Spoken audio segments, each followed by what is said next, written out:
Hello and welcome to today's panel discussion where we will discuss the topic of why do some dietary guidelines still recommend vegetable oils? I'm Jeff Nobbs, the moderator for today's panel. I'm the CEO and co-founder of 0 Acre Farms. Previously, I was COO of Perfect Keto, co-founded the restaurant chain Catava, and co-founded the food security nonprofit Help Kitchen, among other projects in food and technology. I've written extensively on the topic of vegetable oils. It's a topic I'm very passionate about at jeffnobbs.com. Thanks in large part to many of the people that are on this panel. You can find me on Twitter at jeffnobbs. I'd like to start by introducing our first panelist, Tucker Goodrich. Tucker is an independent researcher, a technology executive. Before diving into the topic of vegetable oils and seed oils, he was a technology executive in the financial industry, where he designed, ran, and debugged complex systems in high-risk environments. His areas of expertise were in risk management, systems management, and cybersecurity. After experiencing some personal health crises and realizing that the solutions offered by medical professionals weren't working or addressing causation, he started applying the same approach in research and evaluation of data to his own health issues to determine root causes. His interests have focused on dietary and environmental drivers of chronic disease, including carbohydrate, wheat, and various classes of fats. Welcome, Tucker. Thank you, Jeff. Great to be here. Great to have you. Next, Dr. Martin Grootveld. Dr. Grootveld is a professor of bioanalytical chemistry and chemical pathology at Leicester School of Pharmacy, De Montfort University, and is also head of their Chemistry for Health Bioanalytical Sciences research group. He's author of almost 200 full peer-reviewed research publications in reputable international scientific clinical journals, and the editor and author of 4 books. Professor Grootveld was also the very first researcher to apply non-stationary low-field benchtop nuclear magnetic resonance, also known as NMR, facilities to the multi-component analysis of biological fluids and thermally stressed cooking oils. Professor Grootveld is a fellow of the Royal Society of Biology, the Royal Society of Chemistry, and the Institute of Biomedical Sciences. He is also a fellow of the Royal Statistical Society and is on the editorial board of the highly prestigious MDPI journal Metabolites. He is currently serving as a lead guest editor for the journal Frontiers in Nutrition. Welcome, Dr. Grootveld. Thank you very much for that, Jeff. It's a pleasure to be here, and also thanks to you and everyone else who organised this for inviting me. Thank you. A couple tough intros and acts to follow there, but Nina Teicholz may be one of the few people who can. She's our third panelist, and Nina is a science journalist, the author of the New York Times bestseller, The Big Fat Surprise, which upended the conventional wisdom on dietary fat, especially saturated fat, and spurred a new conversation about whether these fats in fact cause heart disease. Named a best book of the year by The Economist, Wall Street Journal, and Mother Jones, among others, it continues to be called a must-read for anyone seeking to understand the amazing story of how we came to believe fat is bad for health and what a better diet might look like. Nina is also the founder of the Nutrition Coalition, a nonprofit working to ensure that government nutrition policy is transparent and evidence-based.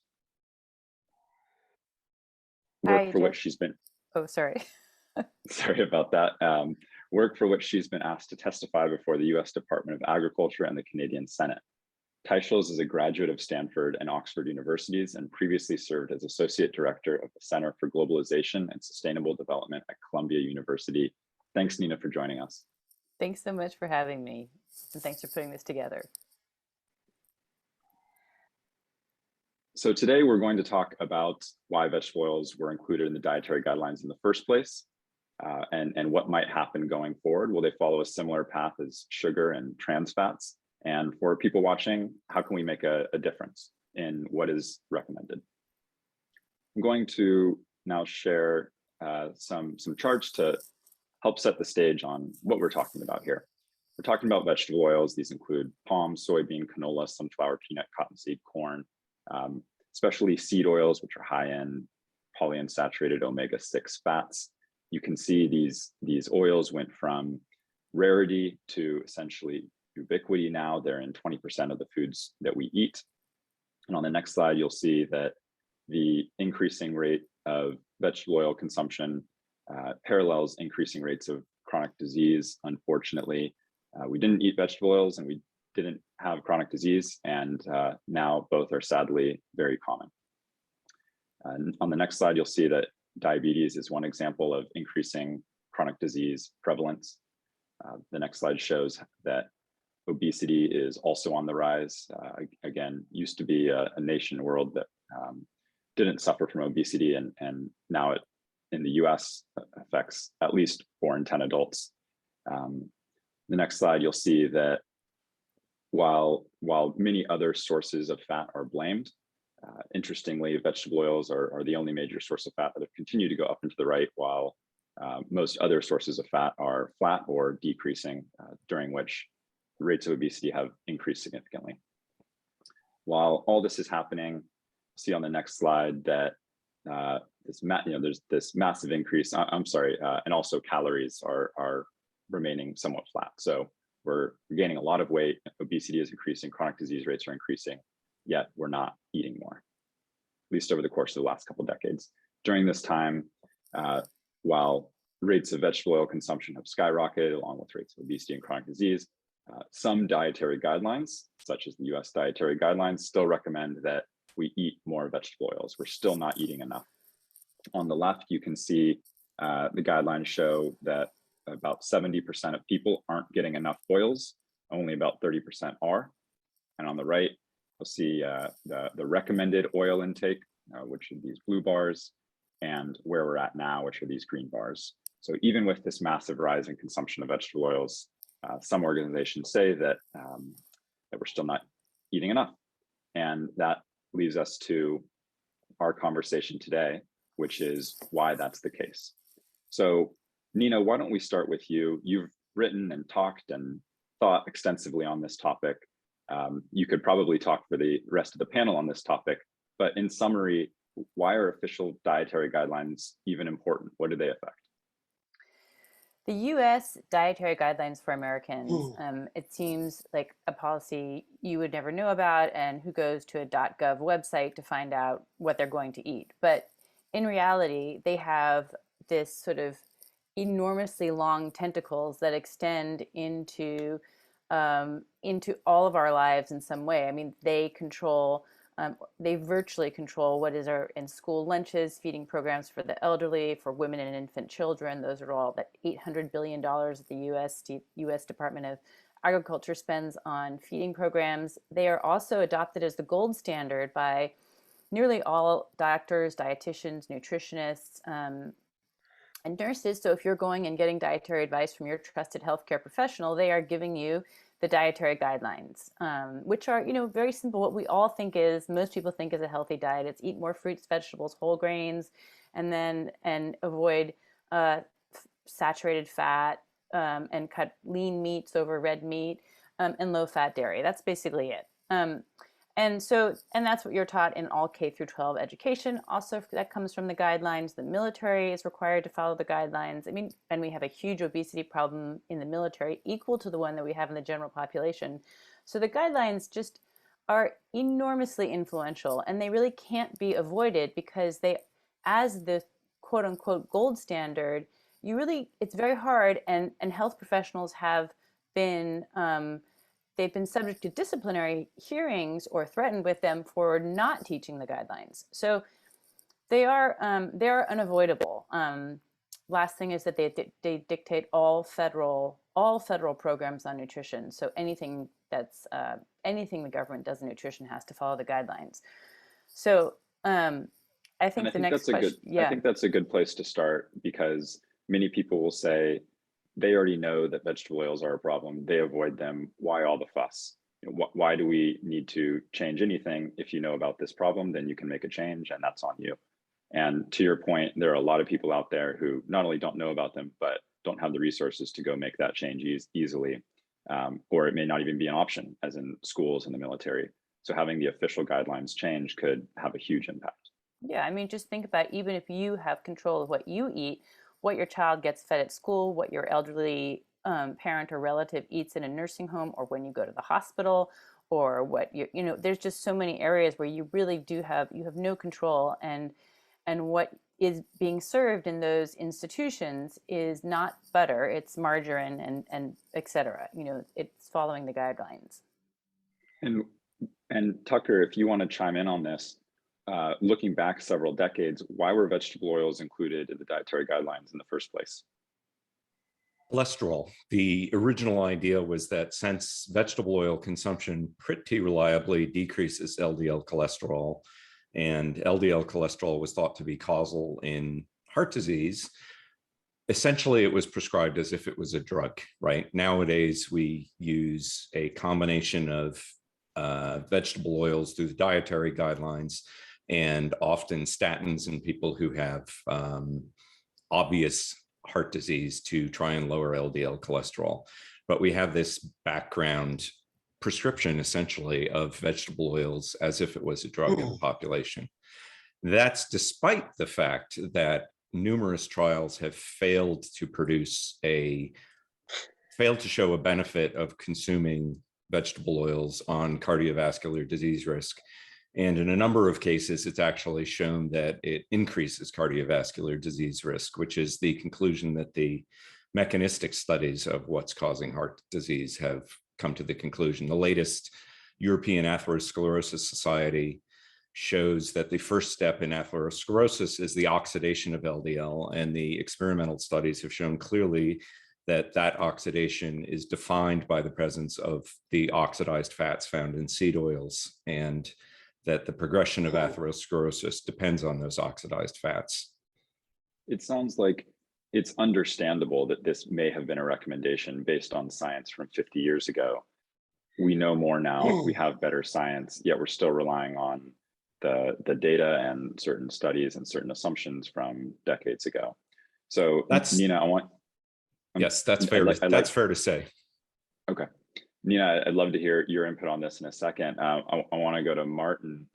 Martin, what are the ripple effects of this? Yeah, first of all, I'd just like to say, I think a lot of people confuse fat consumption with fat or oils which have been used for frying purposes. So people generally use vegetable oils for frying purposes, but corn oil, sunflower oil, safflower oil, soybean oil, which is very popular in your country, I know. They use those exclusively for frying purposes. There are still some uses of vegetable oils, most especially olive oils, for sort of salad dressings and things like that.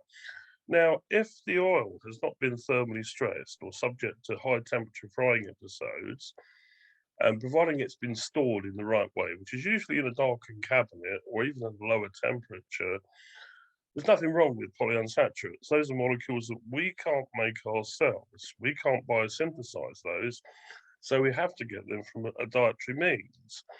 At the same time, if we overload our bodies with polyunsaturates, then if in conditions where there is oxidative stress, more radical generation, we can in principle oxidize those excess polyunsaturates, and you can actually get, in principle, more oxidative stress related diseases arising from that purpose. But the biggest problem we have is that people just use these vegetable oils indiscriminately for heating to very high temperatures, for frying French fries. I mean, we call them potato chips in my country, burgers, patties, whatever else. People won't use saturated fats for those sort of frying purposes, and there's a massive market. And the reason why the industry won't change very much is simply because they're making a lot of money for it, and they've got a good system. Having said that, there are some companies, many food companies, who've now, I think it must be in recognition of my work and other people's work around on this panel at the moment, and also elsewhere in the world, who documented that very, very highly toxic compounds are generated during frying episodes, and also that these toxic compounds, which are known as aldehydes, in actual fact, they're my favorite compounds, get absorbed by foods which are fried, and then people actually consume them, okay? So I don't think we should confuse vegetable oils which haven't been heated with those which have been heated, because that's probably the worst sort of situation. And we generate incredibly high levels of these toxic compounds if we expose these oils to high temperatures, which is exactly what we do under certain frying conditions. And I'd love to go into this topic in a minute on the difference between consuming vegetable oils in an unheated state versus a heated state. That's what we've got to do in the next section. So I think it's probably wrong to rubbish vegetable oils in general.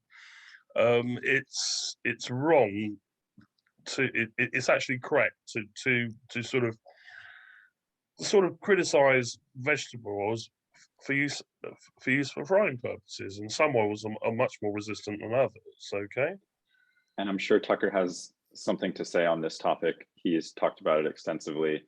Before we move on to that, I want to see, Nina, do you have anything else to add to Tucker's description of why vegetable oils were included in the guidelines in the first place, or do you think he covered the important points?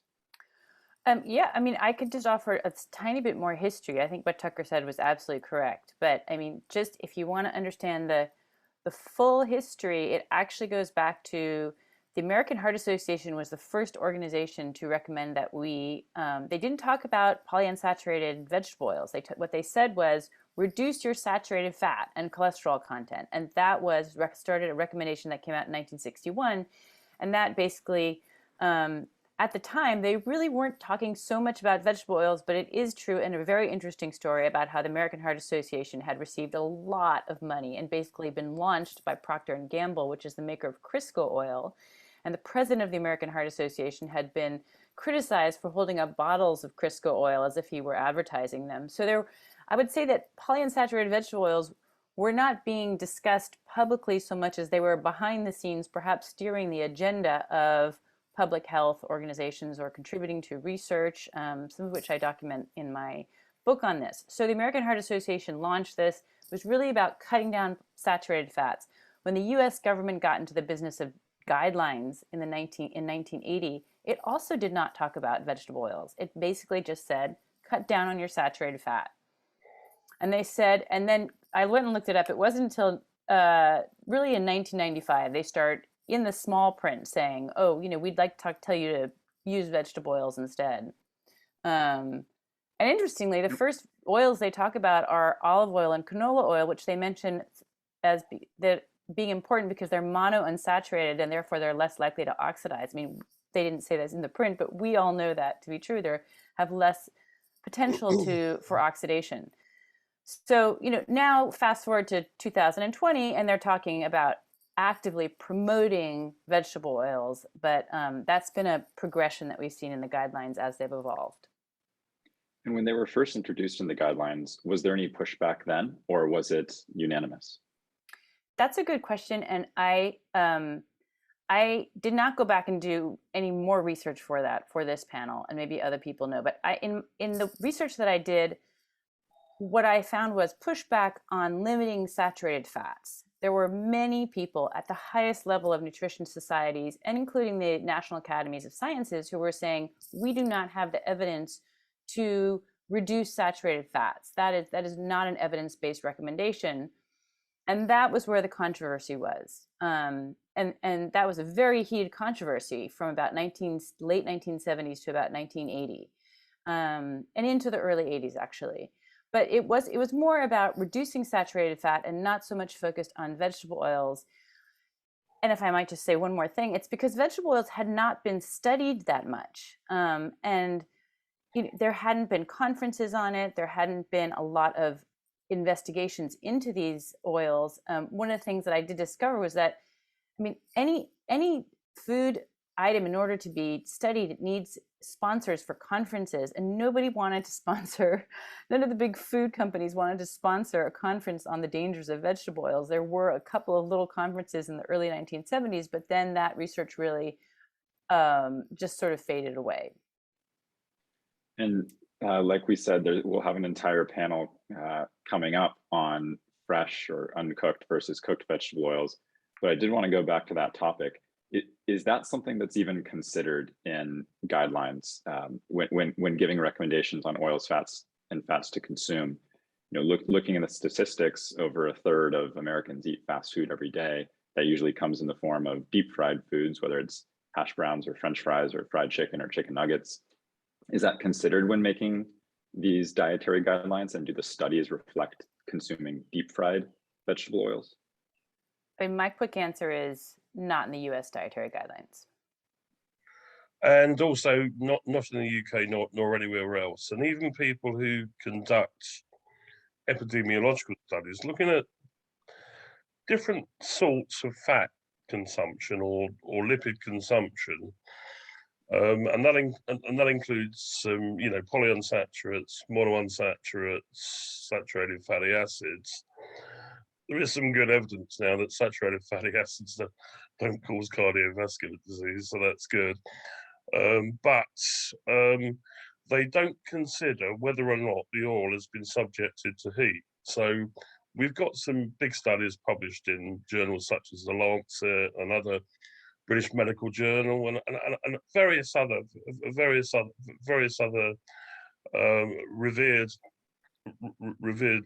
revered journals, which actually say this, but there is absolutely no reference to whether or not the oil has actually been used in people's frying medium.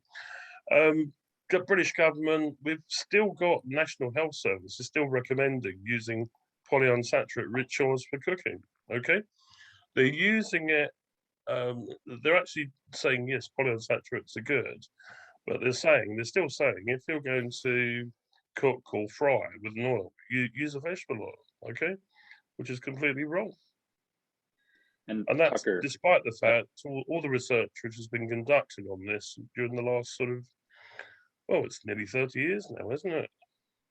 And like you said before we started, while we were chatting beforehand, you started working on this in the 1990s, and we're showing, as early as the early mid 1990s, that when you cook at high temperatures, these polyunsaturated rich vegetable oils, all sorts of downstream products come of that. Tucker, I want to ask you, is it too simplified to say that what happens in your body when you consume polyunsaturated rich vegetable oils and the oxidation that happens in your body is the same sort of oxidation that happens in the frying pan, or are those two completely separate things? And how is it different? What happens when you eat vegetable oils, regardless of whether they were cooked at high temperatures? That's a great point, Jeff. One of my questions in reviewing research like what Dr. Grootveld has done is, does this process also happen in the body? So the toxicity that's generated in cooking vegetable oils is due to the high susceptibility of polyunsaturated fats to breaking down and oxidation.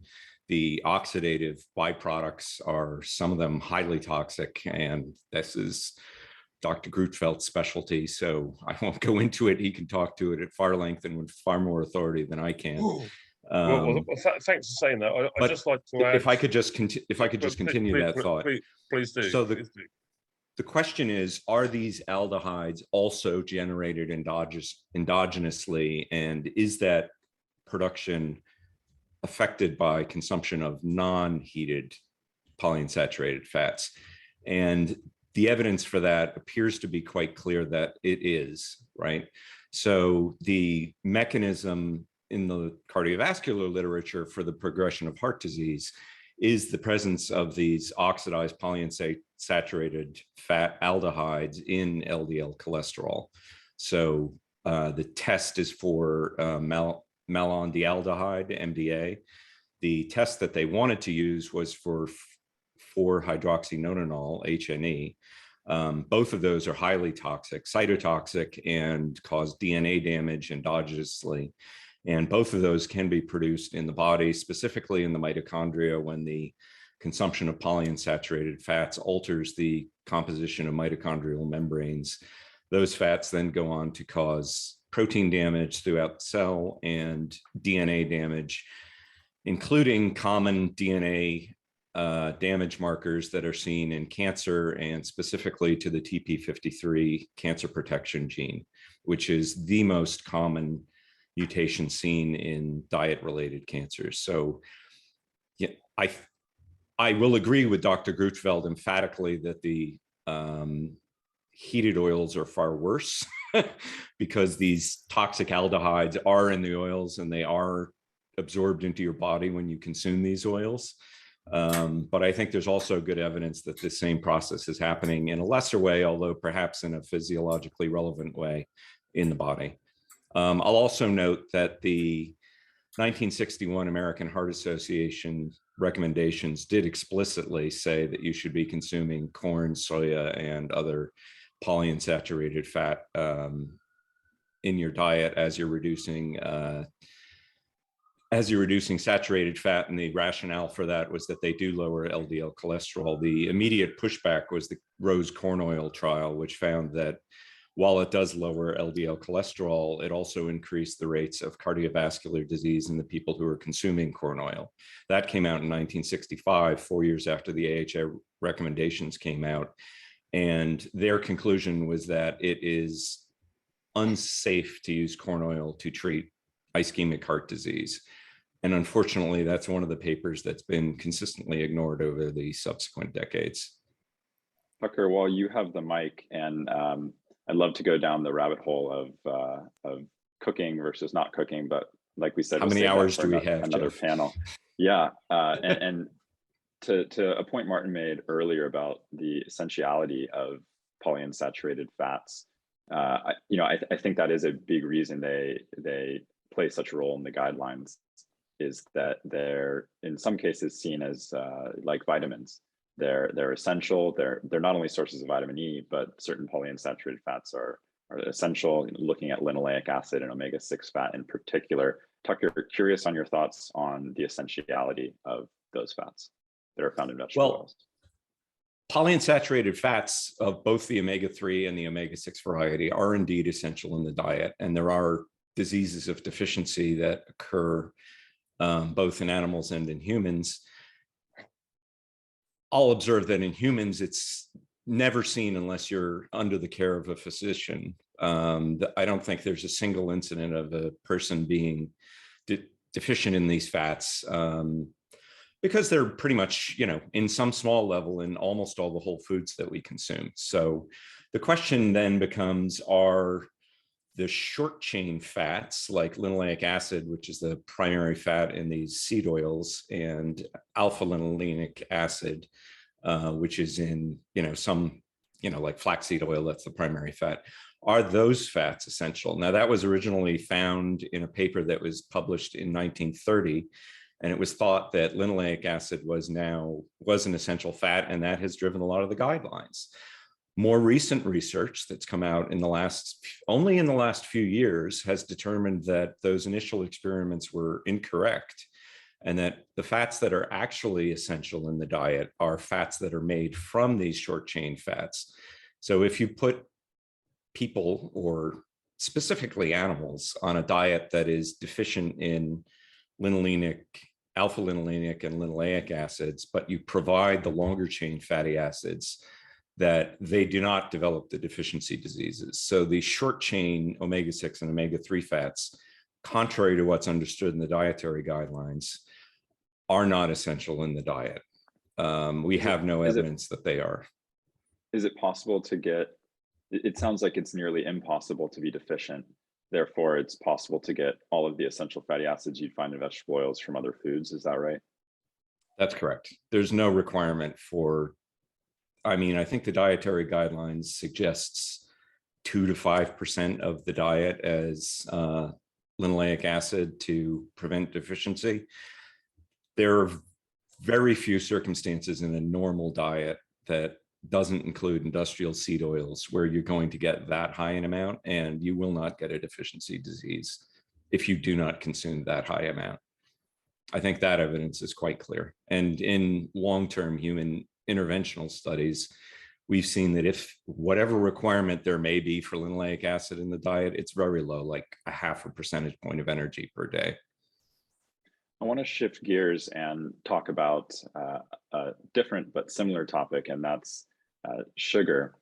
So if we can bring up a slide showing something that Nina took a photo of years ago, showing the American Heart Association's recommendation to replace foods that contain fats with foods that contain sugars.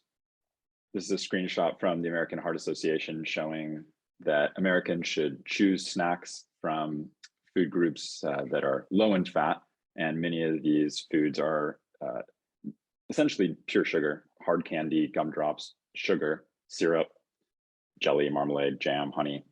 So this was 1995, only 25 years ago. And now the recommendations are quite different. From the 2020 to 2025 dietary guidelines, the recommendation is, of course, to limit foods and beverages that are higher in added sugars. Seemingly overnight, the recommendation to consume sugars changed to recommendations to limit sugars. So there is certainly precedent for what were once wide-held beliefs about a certain food group to change, and that change to go from advocacy to recommendations to limit that food. What happened in the case of sugar? How did sugar go from being promoted to being, in many cases, vilified when consumed in excess? Sorry, do you want any of us to jump in? Yeah, I presume Nina's going to answer that. That's her sweet spot. Well, I was going to say speak. that the original dietary guidelines in 1980 did have a recommendation to limit sugar consumption, and then that sort of just fell by the wayside over time. The dietary guidelines should just be seen as a combination of some science mixed with a great deal of lobbying from the food companies, big food. And so, while we know that every food company, every part of the food company and industry is actively lobbying USDA, and the USDA actually has partnerships with many of these companies. Dozens and dozens of them. So, why sugar then was dropped by the wayside, but other foods were continued to be vilified, or there were warnings against them, is, I think, just a matter of lobbying. And what happened with sugar is that there was, the scientific explanation is that there really was a large body of clinical trial literature that showed that carbohydrates, which turn to sugar in your body, are, they have a unique effect on the body, that they're not just empty calories, as many nutritionist experts had been arguing, that they actually have a obesogenic effect, and that reducing and restricting sugars and starches could help people reverse their chronic diseases. And that literature started to kind of spread across the land, and I think that there were a number of books that came out, and there was just sort of a shift in the zeitgeist about sugar, and there were many interest groups, and I'm sure Tucker's smiling, like there's so much politics and vested interests involved in these changes. But I would say one of the major ones was Michelle Obama, who initially was very much against sugar sweetened beverages. Then she sort of backed off that when I think Coca-Cola came after her. So the dietary guidelines began to recommend that we limit our sugar to only 10% of our calories starting in 2015. That was due to Michelle Obama, according to the stories that I've been told. And the 2020 guidelines, the guidelines come out every 5 years. So the recommendation by the expert committee that reviews the science for the guidelines in 2020, which is this most recent edition, they recommended dropping that 10% down to 6%. But the officials at the USDA decided not to do that and to stay with their 10% of calories. I mean, let's just recognize that all these numbers are completely arbitrary and are not really supported by science, but it's just some numeric target that that people feel like they can compromise on. That's just a start. We could talk about this for a long time, and I'm sure, Tucker, you have other insights. Well, and I would, your book, Big Fat Surprise, is a wonderful resource for that, for the whole history of it, far more detail than we can go into here. Thank you. And for either to answer, do you see something potentially happening in a similar path with vegetable oils, or does it require another first lady, another Michelle Obama, that can spearhead an effort like that if it's deemed important? Well, I think if I could speak to that, trans fats, which were initially proposed as a healthy replacement for animal saturated fats, did come to be banned in, I think all the industrial countries now, primarily through the work of one researcher, Fred Kummerow, who petitioned the FDA and then sued the FDA when they ignored his petition. And the research for harms from trans fats, in my opinion, pale beside the research for harms from vegetable oils. I mean, Dr. Grootveld wrote a wonderful paper that I spent yesterday reviewing, in which he observed that you get more toxins from a bag of French fries than you do from a pack of cigarettes, right? So there's it's actually very true. so If you don't mind, if I could just finish that thought. So there's please, solid go ahead. scientific evidence for human harm coming from some very unlikely sources, like the Harvard School of Public Health, which simultaneously recommends consuming polyunsaturated fats and they do in fact recommend avoiding fried foods, without ever really getting into the mechanism for why that might be a problem, and without trying to reconcile, the the presence of the toxins that are found in fried foods also being found in your body, generated from these, non-fried vegetable oil consumption. So yeah, I think there's a pretty overwhelming body of scientific evidence that this is something that the dietary guidelines really needs to address going forward. Their current consumption levels for vegetable oils aren't even arbitrary. They basically said, well, people consume between 7 and 10%, or I think it's 7 and 10% of their calories as vegetable oils. So that's what we're going to recommend they consume. So there's no science whatsoever behind the recommendation in the dietary guidelines. And Can I just respond to that for a second? Yeah, and I think that 7 to 10% number may even be omega-6 linoleic acid in the diet. The percent of calories from vegetable oils is closer to double that. Yeah, please, Nina. I just want to I think it's very interesting to use the example of trans fats as an area where the guidelines did successfully reverse themselves. Although I would say that it happened not so much because of Fred Kummerow's research. He was a little known researcher out in Illinois, but if I'm remembering his state correctly. But it wasn't until the Harvard School of Public Health, which is by far and away the most influential school nutritionists in the country, got on board and decided they were against trans fats. And were really the crusaders. They're the influential people. I know you're nodding your head, Tucker. So, that was how that shifted. That's absolutely correct. They got on board and pushed his research and did the epidemiology that confirmed his research findings. Absolutely right. Correct. And so the question then is, will that happen with saturated and polyunsaturated fats? And I think that is a much harder lift. Even though there is an abundance of evidence, there are now more than at least 20 major review papers looking at all the evidence on saturated fats. Some of these papers include former members of the previous dietary guideline committees, so the people who wrote the guidelines, saying we got it wrong on saturated fats. There are more than 20 of these papers. They have come out with very, very senior authors. One of them was in the Journal of the American College of Cardiology, a very well-respected journal, and it was named one of the best papers of the year. This is in 2020 by the editor-in-chief of that journal. And yet, the USDA continues to just ignore this evidence.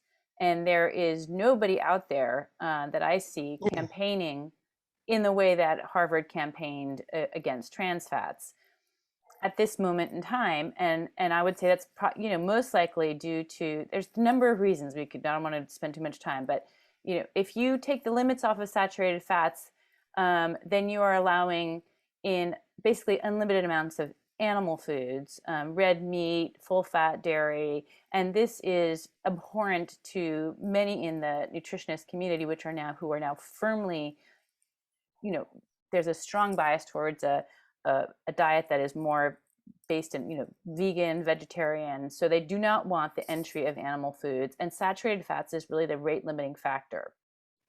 Yeah, it's ideologically driven. I completely agree with everything you just said. Yes, it's ideologically driven, but there's also a side of it, which is that who benefits from, selling huge amounts of soybeans, the soybean oil, all the other oils. You're talking about huge companies, all the soybean growers, ADM, Monsanto, Cargill. I mean, some of the biggest conglomerates in the world are invested in these vegetable oils, and it's the backbone of almost all processed foods are some form of, carbohydrate and vegetable oil and maybe some sugar. Those are center aisle of supermarkets is full of those foods. So there's a lot of commercial interests who are also vested in these, in continuing with vegetable oils. And these companies, they're very deeply involved in funding research, promoting scientists, working with the USDA. So it's a very entrenched and immobile system. I think it will be hard to change this recommendation. And when you look at soybeans, corn, soybean oil, corn oil, sunflower oil, rapeseed or canola oil, the ironic part is that once all of these seeds are pressed for oil, the leftovers are fed to animals as animal feed and help propagate the most unsustainable type of animal agriculture, which would be CAFOs or confined animal feedlot operations. So the two are very interwoven. The more vegetable oil that's consumed, the more animal feed there is for factory farm animals. I want to wrap up here by talking about what folks watching can do if they feel that vegetable oils are the next sugar or trans fats. Is there anything that we can do to help influence change? Well, I'll speak to this. I joined Costco the other day. My wife, properly speaking, joined Costco, and I went through the Costco store for the first time. And I was amazed to see how many options they offered that were not considered to be gluten-free, for instance. They have whole sections of gluten-free. Gluten-free has moved from a little ghetto off in the health food corner into the main aisle where you see gluten-free Oreos next to regular Oreos, right? So I'm a huge fan of customer choices driving industry, right? It will happen. For instance, in the restaurant business, the drive for lower omega-6 fats in frying oils has been driven in a large part because of restaurant demands, because of the problems that restaurants experience, uniforms catching fire because they have too much omega-6 fat in it, for instance. So they're, driving the producers to come up with better alternatives. To the extent that people start making those same demands, and that's only just starting, we will see industry continue to respond to it. And I think, as with trans fats, industry started removing them from their products long before they were actually banned. Cargill, for instance, started researching the harms in trans fats back in the 1990s and was convincing their customers, companies like McDonald's, that they should get them out of their food chain, quite a long time before they were actually banned. So I think that sort of consumer choice is going to push the entire industry and then ultimately the government into responding to this. Nina, Martin, anything to add? Well, just basically, the sort of general recommendation I have for people is to avoid polyunsaturated rich oils for frying or cooking purposes. Use monounsaturated rich ones as much as possible. The higher the level of monounsaturates relative to polyunsaturates, the better. Don't necessarily take any notice of antioxidants, because antioxidants are good to protect oils against degradation during storage, because they operate most effectively at room temperature or lower temperatures.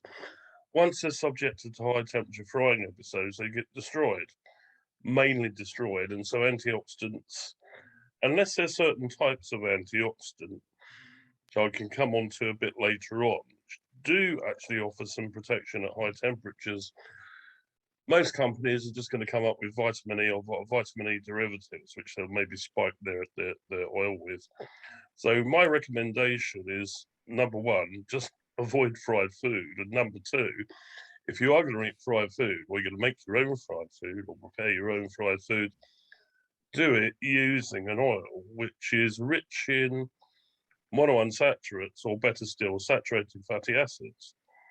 And it sounds like, as you're saying, vote with your dollar. And if you're not spending those dollars on the polyunsaturated rich cooking oils, each one of those dollars not spent is also a vote. That's right.